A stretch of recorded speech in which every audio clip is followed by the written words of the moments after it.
რუსთავ ქალაქობისადმი მიძღვნილი ღონისძიებები 10 ოქტომბერს საღამოს 8 საათზე ცენტრალურ მოედანზე გამართული გალა კონცერტით და ფოიერვერკით დასრულდება. რუსთაველებისთვის 2 საათის განმავლობაში ნინო ქათამაძე იმღერებს. გალა კონცერტში მონაწილეობას ქართული ესტრადის მომღერლებიც მიიღებენ. ტრადიცია არც წელს დაირღვევა და დღესასწაულის აღნიშვნა დღის 11 საათიდან მერიის წინ სხვადასხვა სახის სპორტული, გასართობი და კულტურული ღონისძიებებით დაიწყება. სახალხო დღესასწაულზე ტრადიციულად საპატიო რუსთაველების დაჯილდოების ცერემონიალიც გაიმართება.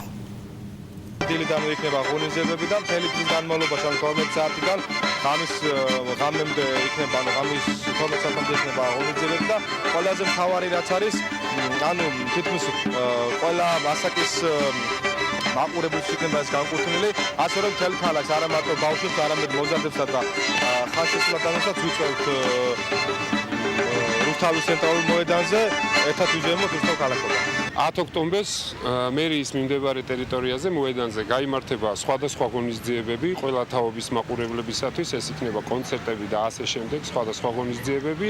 რაც შეეხება დასკვნით ღონისძიებას, ეს არის ჩვენი ღონისძიების მარგალიტი, ქალბატონ ნინო ქათამაძის კონცერტი.